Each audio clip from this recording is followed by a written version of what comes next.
What if we nuked Area 51? What if those attempting to storm the US airbase decided to use an unorthodox method of storming the restricted military base in search of aliens and other extraterrestrial wonders? And what would be the consequences of taking such drastic actions? Hey everyone, welcome back to Life's Biggest Questions, the channel that aims to give you answers about some of the biggest curiosities and head scratchers the human race has encountered. And also hypothetical perplexing questions, just like today's video. What if we nuked Area 51? I'm your host Kelly Paoli, and riffing off of the recent internet sensation that's caused the US Air Force a whole lot of unnecessary stress, we are going to be discussing what would happen if civilians tried a different means of breaking into Area 51, a very destructive one with serious consequences. Hypothetically speaking, let's say that someone managed to get a hold of a nuclear weapon and planned to use it on the Area 51 military base. The impact of the weapon would produce immediate and delayed devastating effects. It would completely obliterate the base, and very likely most of the important data and innovations that exist on said base. If they do exist, that is. And for those of you sold on the conspiracy theories that aliens and other extraterrestrial beings are being detained there, unless the facility has underground components capable of enduring nuclear fallout, it is very likely that whatever is there on that testing ground site would be entirely destroyed. But that isn't the only damage that would occur. If we were to nuke Area 51, there would be multiple different kinds of effects that we would have to endure in the aftermath. For starters, let's talk about the blast effects. A fraction of a second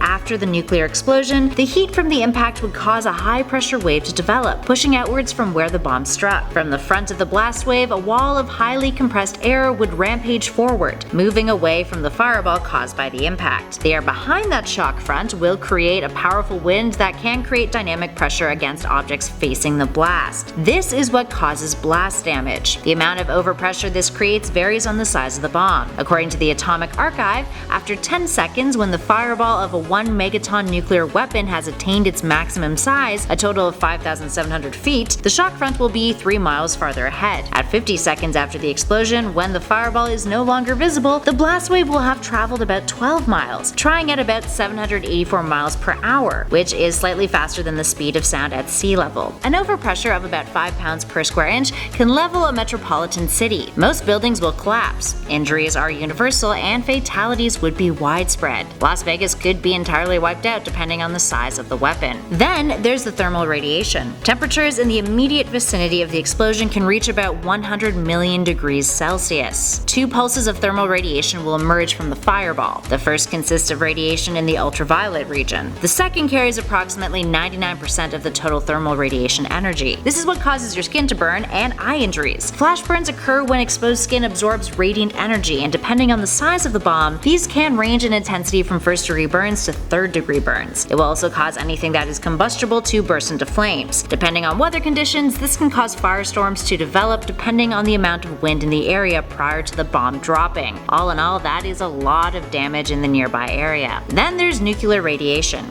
According to the Atomic Archive, I quote, "Though people close to ground zero may receive lethal doses of radiation, they are concurrently being killed by the blast wave and thermal pulse. In typical nuclear weapons, only a relatively small proportion of deaths and injuries result from initial radiation." End quote. Residual radiation can affect nearby areas for months or years. Directly after the fallout, radiation can cause humans to have their hair fall out, prevent brain cells from reproducing, and destroy one's thyroid due to it being a particularly susceptible organ to radioactive iodine, to name a few. Depending on the number of rems, one of the units radiation is measured in, individuals exposed to 100 or more could be at a risk for leukemia or lymphoma. 200 or more could severely damage one's gastrointestinal and reproductive tracts, the latter causing someone to become sterile. If one is exposed to 400 or more rems, their chances of dying are exponentially increased. 1,000 to 5,000 rems could cause a person to have heart failure and die immediately. And the long-term effects? Blood disorders, cataracts, malignant tumors, and the formation of raised and twisted flesh called keloids can occur on wounds. It could also cause a phenomenon called a nuclear winter, in which the thick black clouds created by the nuclear explosion could block out a fraction of the sun's light for periods as long as several weeks. This could cause frosts and sub-freezing temperatures, and that, combined with high doses of radiation, would interrupt plant photosynthesis, destroy vegetation, and kill off animal life. This would cause the surrounding areas affected by this damage to industrial, medical, agriculture, and transportation infrastructures, potentially causing massive casualties from starvation, nuclear exposure, and disease. But here's the thing. According to the interactive browser app Nuked, created by Alex Wellerstein, a historian of science at Stevens Institute of Technology,